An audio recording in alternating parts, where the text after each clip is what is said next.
Hi అండి. అందరికీ నమస్తే. నేను మీ తెలుగమ్మాయి లక్ష్మి. అందరూ ఎలా ఉన్నారు ఫ్రెండ్స్? బాగున్నారా? నేనైతే చాలా బాగున్నాను. మీరందరూ ఎలా ఉన్నారు అనేది కింద కామెంట్ సెక్షన్‌లో నాతో షేర్ చేసుకోవడం అస్సలు మర్చిపోవద్దు. ఇది వినాయక చవితి అయిన నెక్స్ట్ డే అండి. అంటే థర్స్‌డే రోజు వ్లాగ్ అనమాట. ఇంకా మార్నింగ్ లేచిన వెంటనే గది తుడుస్తున్నానండి. చాలామంది వినాయక చవితి రోజునే ఈవినింగ్ టైంలోనే నిమజ్జనం అయితే చేసేసుకున్నారు కదండీ ఈసారైతే. ఎందుకంటే థర్డ్ డే ఫ్రైడే వచ్చింది కాబట్టి ఇంకా చాలామంది అదే రోజున నిమజ్జనం చేసేసుకున్నారు. ఇంకా నేనేంటంటే ఇంకా ప్రతిసారి వినాయక చవితి చేసినప్పుడు థర్డ్ డే తీయడమే అలవాటనమాట మాకు. అంటే నిమజ్జనం థర్డ్ డే చేస్తాము. ఇంక ఈసారి మూడో రోజు శుక్రవారం వచ్చింది కదండీ! ఇంక అందుకని ఈరోజు నెక్స్ట్ డే తీద్దాం. ఒక్కరోజైనా సరే గణపతిని ఉంచుకుందాం అని అనిపించింది. అందుకని ఆ ఒక్కరోజు ఉంచుకొని నెక్స్ట్ డే మార్నింగ్ లేచిన వెంటనే ఇంకా గణపతి ఇంట్లో గదిలో ఉన్నారు కాబట్టి చీపురు పెట్టి తుడవనండి నేను. ఈ విధంగా క్లాత్‌తోనే మొత్తం గది మొత్తం ఈ విధంగా ఊడ్చేస్తున్నాను. సో, మార్నింగ్ లేచిన వెంటనే ఫస్ట్ ఈ పనైతే చేసేసాననమాట. ఈరోజు కొంచెం ఎర్లీగానే నిద్ర లేచానండి. ఎందుకంటే మళ్ళీ మార్నింగ్ కూడా గణపతి పూజ చేసుకోవాలి కదా! సో, అందుకని ఇంకా మార్నింగ్ ఎర్లీగానే నిద్ర లేచాను. ఇంకా లేచిన తర్వాత ఈ విధంగా గణపతి ఉన్న గది మాత్రం ఈ విధంగా క్లాత్‌తో అయితే తుడుచుకొస్తున్నాను. ఈ విధంగా గదులన్నీ క్లీన్ చేసుకున్న తర్వాత ఇంకా స్నానం చేసేసి పూజ అయితే చేసుకుంటున్నాను. ముందు రోజు పెట్టిన పువ్వులవి తీసేసి ఇంకా కింద పార్క్ నుంచి మందార పువ్వులవి తెచ్చుకున్నానండి. ఇంకా అవి పెట్టి పూజ చేసుకుంటున్నాను. ఈరోజు ఇంక నేను సెపరేట్‌గా ప్రసాదాలు అవి ఏమీ తయారు చేయలేదండి. బెల్లం నైవేద్యంగా పెట్టి పూజ చేసుకుంటున్నాను. మామూలుగా నేను పెరుగన్నం కూడా నైవేద్యంగా పెడుతూ ఉంటానండి నెక్స్ట్ డే. ఇంకిక్కడ ఈరోజు పెరుగన్నం కూడా ఏమీ తయారు చేయలేదు. ఓన్లీ బెల్లం పెట్టి ఈ విధంగా గణపతి పూజ అయితే చేసుకుంటున్నాను. గణపతి అష్టోత్తరాలు అవన్నీ కూడా చదువుకొని దీపారాధన చేసి ఇంకా ధూపం అవి వేసి పూజ చేసుకుంటాను. మనం గణపతిని ఎన్ని రోజులైతే ఇంట్లో ఉంచుకుంటామో అన్ని రోజులు మార్నింగ్, ఈవినింగ్ కూడా దీపం పెట్టుకొని ఏదైనా నైవేద్యం పెట్టి నమస్కారం చేసుకోవాలండి. అంటే పూజ చేసుకోవాలనమాట. మా అత్తయ్య గారు, అమ్మ వాళ్ళు ఏంటంటే గణపతి పూజ చేసుకుంటున్నప్పుడు థర్డ్ డే తీస్తారండి. నాకు అదే అలవాటనమాట. అయితే ఈసారి థర్డ్ డే తీయడానికి లేదు కదండీ! శుక్రవారం వచ్చింది. తీసుకుని అంటే నిమజ్జనం చేయాలి అనుకుంటే గనక గణపతి పూజ రోజు ఈవినింగ్ చేసుకోవాలి. లేదంటే నెక్స్ట్ డే చేసుకోవచ్చు. లేదంటే 5 డేస్ ఉంచుకోగలము అని అనుకునేవారు. ప్రతిరోజు పూజ చేయగలం మేము అని అనుకునేవారు. ఫిఫ్త్ డే వరకు కూడా ఉంచుకోవచ్చు. ఇంట్లో వినాయకుడిని పెట్టుకుని ఈ విధంగా పూజ చేసుకునేవారు చాలామంది మూడవ రోజున గణపతి నిమజ్జనం అనేది చేస్తూ ఉంటారండి. అంటే 2 రోజుల పాటు గణపతిని ఇంట్లో ఉంచుకుంటారనమాట. ఈ విధంగా పూజలు చేస్తారు. ఎందుకంటే నేను లాస్ట్ వీడియోలో చెప్పాను కదండీ! మనం గణపతి పూజలో ఉపయోగించే ఈ 21 పత్రులు ఉంటాయి కదండీ! అవి వాటిల్లో ఒక్కొక్క ఆకులు ఒక్కొక్క రకమైన ఔషధ గుణాలనేవి ఉంటాయన్నమాట. ఒక 2 రోజుల పాటు ఆ ఆకులు మన ఇంట్లో ఉండటం వల్ల గాలి అంతా కూడా శుద్ధవుతుందనమాట. మన ఇంటి వాతావరణం అంతా కూడా శుభ్రపడుతుంది. అలాగే క్రిమి కీటకాలు ఏమైనా ఉంటే గనక నశించిపోతాయి. ఆరోగ్యానికి మేలు జరుగుతుంది అనే ఉద్దేశంతో చాలామంది అట్‌లీస్ట్ 2 రోజుల పాటైనా సరే గణపతిని ఇంట్లో ఉంచుకుంటారు. మీకు కుదరకపోతే గనక ఒక్కరోజు పాటైనా సరే గణపతిని ఆ విధంగా మనం ఇంట్లో పెట్టుకోవడానికి ట్రై చేయండి. మంచిదనమాట. ఇంకిక్కడ నేను ఈ విధంగా పూజ చేసుకున్నాను. అష్టోత్తరాలు అవన్నీ కూడా చదువుకొని దీపారాధన చేశాను. ఇప్పుడు ఈ విధంగా చేసిన తర్వాత దీపారాధన ఉండగానే మొదట పసుపు గణపతిని అలాగే మనం పూజ చేసుకున్నాం కదండీ విగ్రహాన్ని కూడా 3 సార్లు కదుపుకుంటాను. మనకి ఉద్వాసన మంత్రం ఉంటుంది. ఆ మంత్రం చదువుకుంటూ కదుపుతాననమాట. వినాయక చవితి రోజున ఎవరైతే పూజ చేసుకోవడం కుదరలేదో వాళ్ళు అంటే కొంతమందికి లేడీస్‌కి పీరియడ్స్ అవి అడ్డొస్తూ ఉంటాయి కదండీ! వినాయక చవితి పూజ చేసుకోవడం అయితే కొంతమందికి కుదరదు. అటువంటి వారు సంకష్టహర చతుర్థి వస్తుంది కదండీ! వినాయక చవితి తర్వాత వచ్చే సంకష్టహర చతుర్థి. అప్పుడు వినాయక చవితి పూజ చేసుకోవచ్చంటండి. నాకు ఈ సంకష్టహర చతుర్థి గురించి అంతకు ముందు తెలీదు కానీ కర్ణాటకలో ఉన్నప్పుడు మాత్రం చాలామంది ఈ పూజ సంకష్టహర చతుర్థి మంత్లీ ఒకసారైతే వస్తుందనమాట. ఆ రోజున చాలా నియమనిష్టలతో పూజ చేసుకుంటారండి. ఎవరికైతే ఏదైనా ఒక పని అనుకుని అది జరగట్లేదో వాళ్ళు ఈ సంకష్టహర చతుర్థి పూజ చేసుకోవటం వల్ల ఆ పని సక్సెస్‌ఫుల్‌గా కంప్లీట్ అవుతుంది అని అక్కడ వాళ్ళు నమ్ముతారండి. అందుకని చాలామంది అక్కడ సంకష్టహర చతుర్థి పూజ చేసుకుంటారనమాట. గణపతి పూజ అండి. మార్నింగ్ నుంచి ఈవినింగ్ వరకు ఉపవాసం ఉండి చాలా నియమాలతో పూజ అయితే చేసుకుంటూ ఉంటారనమాట.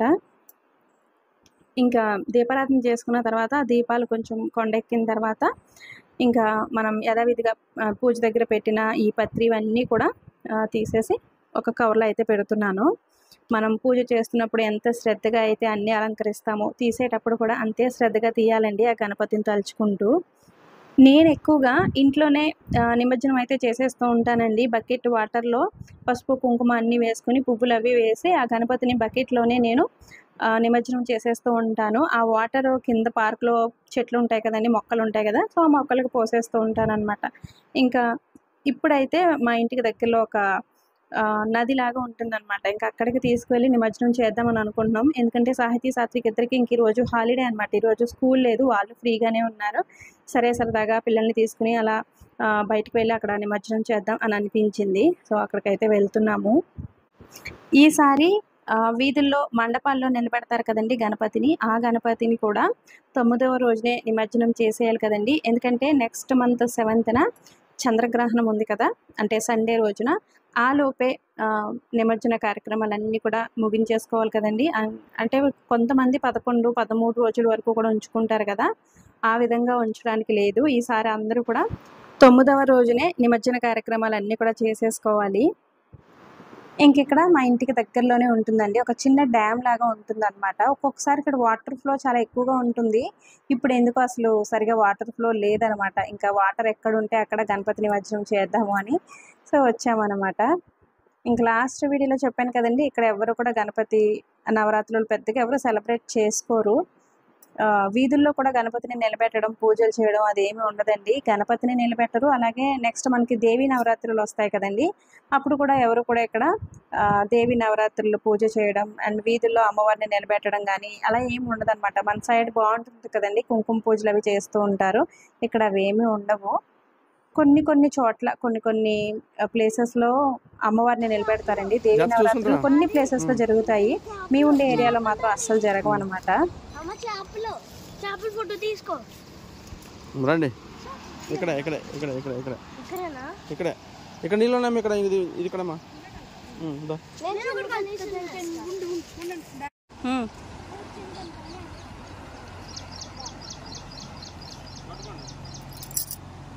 అటు పెట్టాలి గణపతి ముఖం అటు ఉండాలి.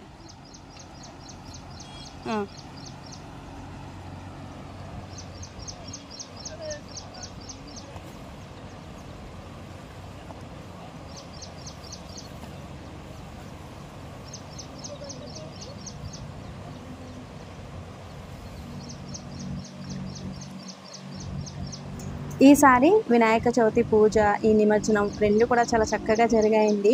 నేను ప్రతిసారి ఏం చేస్తానంటే ఇంట్లోనే బకెట్ వాటర్‌లో ఇంకా నలుగురం గణపతిని పట్టుకొని వాటర్‌లోనే అంటే బకెట్‌లోనే నిమజ్జనం చేసేస్తూ ఉంటాము. ఆ వాటర్ మొక్కలకి వేసేస్తూ ఉంటాననమాట. అందుకనే చిన్న గణపతిని తీసుకురమ్మంటానండి విగ్రహం. ఈసారి కొంచెం పెద్ద విగ్రహమే తీసుకొచ్చారు కదా! అందుకని బయట ఈ విధంగా వాటర్ ఉంటే కనుక ఇక్కడికొచ్చి నిమజ్జనం చేద్దాం అని అన్నాను. ఇంకా పిల్లలు కూడా చాలా హ్యాపీలండి ఈ విధంగా బయటికి రావడం, నిమజ్జనం చేయడం ఇదంతా కూడా వాళ్ళు కూడా మంచిగా ఎంజాయ్ చేశారు. సాహితమ్మ అయితే ఇంటి దగ్గర ఉన్నప్పుడు గణపతిని ఇంకో 2 డేస్ ఉంచుకుందామమ్మా, అప్పుడే పంపించేయాలా, పంపించొద్దు ఇంకా ఉంచుకుందాం అని అంది. కానీ ఇంకా నెక్స్ట్ డే ఫ్రైడే కదా అని నిమజ్జనం అయితే చేసేసాము. చాలా హ్యాపీ అండి. ఇంకా ఈ విధంగా వాటర్ ఉన్న ప్లేసెస్‌కి వస్తే సాహితీ, సాత్విక్ ఇద్దరికి చాలా ఇష్టం అనమాట. బీచ్‌లకి వెళ్ళడం కానీ, మాకు దగ్గరలో సుక్మా, డుక్మా డ్యామ్ ఉంటుంది కదండీ! ఇంకా అక్కడికి వెళ్ళినా చాలా బాగా ఎంజాయ్ చేస్తారు. ఇక్కడ కూడా కొంతసేపు ఉందామమ్మా, ఇక్కడ ఆడుకుందామమ్మా అని అంటున్నారు. మేమైతే వెంటనే వెళ్ళిపోయాంలెండి. ఫస్ట్ టైమ్ ఇక్కడికొచ్చాం కదా! కొత్త ప్లేస్ కదా! ఎందుకులే అని అనిపించింది. మా ఇంటికి దగ్గరలోనే ఉంటుంది. మేము అటు ఇటు వెళ్ళినప్పుడు ఇక్కడ చూస్తూ ఉంటాము. ఎప్పుడైనా కిందకి దిగాలి అని అనుకుంటాం గానీ, ఎప్పుడు కిందకి రాలేదనమాట. ఎందుకులే కొత్త ప్లేసెస్‌కి అలా అన్ని చోట్లకి వెళ్ళకూడదని అనిపిస్తుంది నాకు. ఇంకా పిల్లలు ఉందాము అని అన్నా సరే నేనైతే ఇంకా తీసుకొచ్చేస్తున్నాను.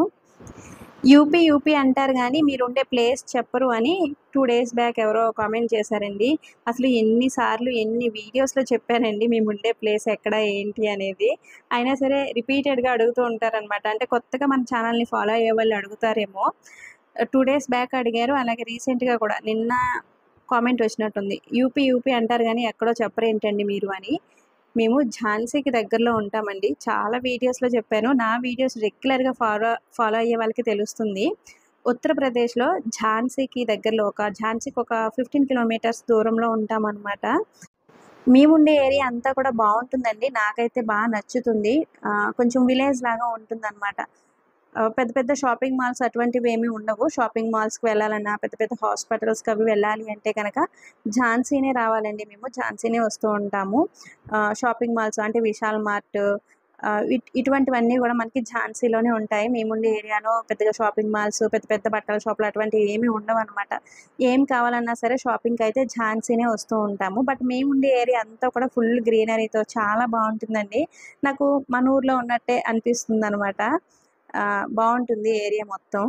అలాగే మేముండే ఏరియాలో ఏంటంటే అన్నీ కూడా ఫ్రెష్‌గా దొరుకుతాయండి. అంటే వెజిటబుల్స్ గానీ, అలాగే స్వచ్ఛమైన ఆవు పాలు, గేదె పాలు ఇవన్నీ కూడా మనకి ఇంటికి తీసుకొచ్చే పోస్తూ ఉంటారండి.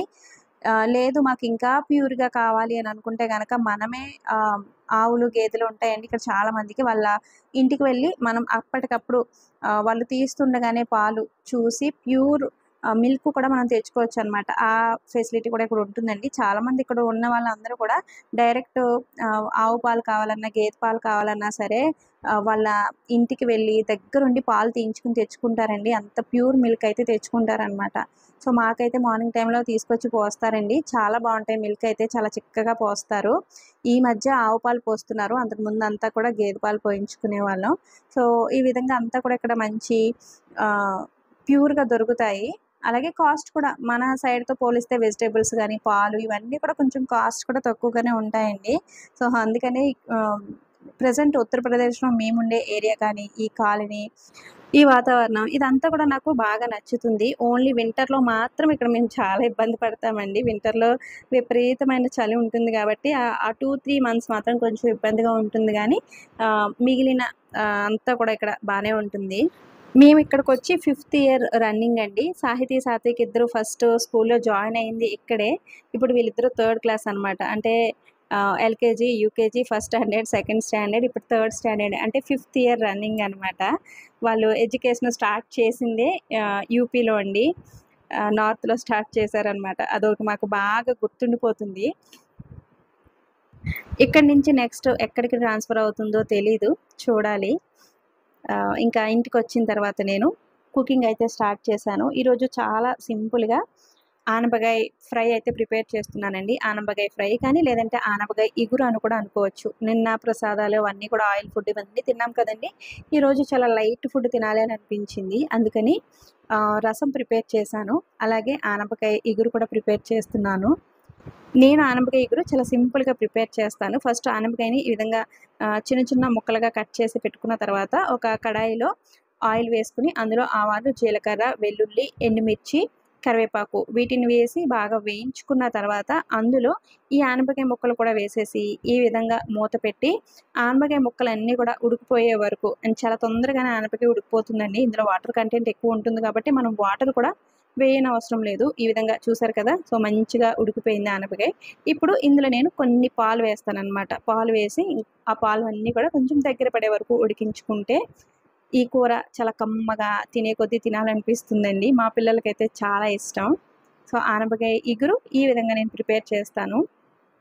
మీరు నాన్ వెజ్ తినే రోజులైతే గనక ఈ మనం పోపు వేయించుకుంటున్నప్పుడే అందులో ఎండు రొయ్యలు కూడా వేసుకుంటే టేస్ట్ ఇంకా బావుంటుందండి. ఎండు రొయ్యలు వేసుకుంటే గనక పాలు వేసుకోకూడదు. అది ఎండు రొయ్యల ఆనపకాయ తాలింపు అనమాట. అది కూడా టేస్ట్ చాలా చాలా బావుంటుందండి. అలా ఆ విధంగా ఎండు రొయ్యలు వేసుకున్నప్పుడు మనం అందులో కొంచెం చింతపండు గుజ్జు కూడా వదిలితే ఆనపకాయ డప్పలమవుతుందనమాట. బావుంటుంది. మన శబరి అమ్మమ్మ ఎక్కువగా అటువంటి కూరలే ప్రిపేర్ చేస్తూ ఉంటుందండి. కూరగాయల్లో ఎక్కువగా ఎండు రొయ్యలు, ఎండు చేపలు ఇవి వేసుకుంటూ ఉంటుందనమాట. కూర టేస్టే మారిపోతుంది. చాలా బావుంటాయి. మనం వెజిటబుల్స్‌లో ఆ విధంగా ఎండు రొయ్యలు, ఎండు చేపలు వేసుకుంటే కొద్దిగా ఆ ఫ్లేవర్ అవి బావుంటాయన్నమాట. నాన్ వెజ్ తినే వాళ్ళకి నచ్చుతుంది అలాగా. ఇంకిక్కడ ఆనపకాయ ఇగురు రెడీ అయిపోయింది. సో, చాలా సింపుల్‌గా ఆనపకాయ ఇగురు నేను ఈ విధంగా ప్రిపేర్ చేస్తూ ఉంటాను. ఇందులో నేను సాల్ట్ వేయలేదేంటి అని అనుకుంటారేమో, వేశానండి. ఆ క్లిప్ మిస్ అయిందనమాట. ఆనపకాయ ముక్కలు ఉడికిపోయిన తర్వాత పాలు పోసే ముందు కొంచెం సాల్ట్ వేసి కలిపేసుకోవాలనమాట. సో, రుచికి సరిపడా సాల్ట్ వేసి కలిపేసుకున్న తర్వాత పాలు కూడా పోసి దగ్గర పడే వరకు ఉడికించుకుంటే ఆనపకాయ ఇగురు రెడీ అయిపోతుంది. ఇంకా సాత్విక్ ఇద్దరికీ ఈరోజు హాలిడే అని చెప్పాను కదండీ! ఎగ్జామ్స్ అయిపోయాయి. అసలు ఎంత ఫ్రీగా ఉన్నానంటే ఈరోజు నేను ఆ, నాకే ఎగ్జామ్స్ అయిపోయాయా అన్నంత ఫ్రీగా ఉన్నానన్నమాట. ఈ మధ్య కాలంలో పేరెంట్స్ ఏంటంటే పిల్లలకి ఎగ్జామ్స్ అయితే మనమే ఎక్కువ స్ట్రెస్ తీసుకుంటున్నాం కదండీ! నేనెప్పుడూ అనుకుంటూ ఉంటానన్నమాట. వాళ్ళు ఇంకా చిన్న పిల్లలు కదా! ఇవి థర్డ్ క్లాస్, సెకండ్ క్లాస్ ఎగ్జామ్సే కదా! ఎందుకు ఇంతలా చదివించేయడం, ఎందుకంత స్ట్రెస్ తీసుకోవడం అని అనుకుంటాను గానీ, ఎగ్జామ్స్ వచ్చేసరికి ఇంకా పిల్లలు అన్నీ అటెండ్ చేయాలి, అన్నీ చదువుకోవాలి కదా అన్నట్టు ఇంకా కూర్చోబెట్టి చదివించడం, వాళ్ళతో వాగడం. అంటే ప్రతిరోజు చదివిస్తానండి. లెసన్ అయిపోగానే ఆ లెసన్ మొత్తం రివిజన్ చేయిస్తాను. సాహితమ్మతో నాకు ఏ ప్రాబ్లమ్ ఉండదనమాట. సాహితమ్మ అన్నీ చదివేసుకుంటుంది. ఎప్పటి లెసన్ అప్పుడు చదివేస్తుంది. నేను ఎప్పుడు అడిగినా చెప్పేస్తది. బట్ మా సాత్విక్ అలా కాదనమాట. సాత్విక్‌తోనే నేను ఎక్కువగా చదివిస్తూ ఉంటాననమాట. ఎక్కువ వాగుతూ ఉంటాను వాడితోనే. నేనేమనుకుంటానంటే ఇప్పుడు ఈ చాలామంది అంటూ ఉంటారండి first stand, second standard, third స్టాండర్డ్‌కి ఏముందిలే ఏదోకటి రాసేస్తారులే అని అంటారు గానీ, బేసిక్స్ చాలా ఇంపార్టెంట్ కదండీ! ఇప్పటి నుంచే వాళ్ళకి ఈ ఎగ్జామ్స్ అంటే ఏంటో తెలియాలి. అన్నీ తెలియాలి. బేసిక్స్ లేకుండా ముందు ముందు ఏం చదివినా కూడా వేస్టే అని అనిపిస్తుందండి. బేసిక్స్ ఉండాలనమాట మెయిన్ పిల్లలకి. ఇప్పుడు ఇప్పుడు చదివే చదువు అంతా కూడా చాలా ఇంపార్టెంటు. పిల్లలకి ఎగ్జామ్స్ అంటే ఏంటి? ఎగ్జామ్స్ ఎలా రాయాలనేది కూడా పిల్లలకి తెలియాలి కదా! సీబీఎస్‌ఈ సిలబస్ కొంచెం టఫ్‌గానే ఉంటుందండి. కొంచెం కేర్ తీసుకొని చదివించాలి. మా అమ్మ, అత్తయ్య గారు వీళ్ళందరూ ఎందుకంత స్ట్రెస్ తీసుకుంటావు అని అంటారు గానీ, ఇంకా బేసిక్స్ ఇంపార్టెంట్ కదా అని అనుకుంటాననమాట. ఇంకిక్కడ 5:30 అవుతుందండి టైం. అర్జున్ ఆఫీస్ నుంచి వచ్చారు. మంచి అల్లం టీ పెట్టమన్నారనమాట. నేనెప్పుడు టీ పెడుతున్నా సరే, అందులో కంపల్సరీ కొంచెం అల్లం, యాలకులు ఇవన్నీ కూడా వేస్తాననమాట. ఇంకా అల్లం టీ పెట్టి ఇచ్చిన తర్వాత ఇంకా పైకొచ్చి కొంతసేపు అట్లా వాకింగ్ చేస్తున్నాను. ఈరోజు మా డే ఈ విధంగా గడిచింది ఫ్రెండ్స్. ఈ వీడియోని ఇంతటితో ఎండ్ చేసేస్తున్నాను. వీడియో నచ్చితే తప్పకుండా ఒక లైక్ ఇవ్వడం, అలాగే ఒక మంచి కామెంట్ పెట్టడం అస్సలు మర్చిపోవద్దు. వీడియోని లైక్ చేసిన తర్వాత వీడియోని హైప్ చేయడం కూడా అస్సలు మర్చిపోకండి. మీరు వీడియోని హైప్ చేయడం వల్ల ఈ వీడియో మరికొంతమందికి రీచ్ అవుతుంది. నాకు చాలా హెల్ప్ అవుతుందనమాట. అలాగే మీలో ఎవరైనా ఫస్ట్ టైం నా ఛానల్ చూస్తున్నట్లయితే ఇటువంటి మరిన్ని వీడియోస్ కోసం ఛానల్ని సబ్స్క్రైబ్ చేసుకోండి. మరొక మంచి నేచురల్ వ్లాగ్‌తో మళ్ళీ మీ ముందుకొస్తాను. Thanks for watching. బాయ్.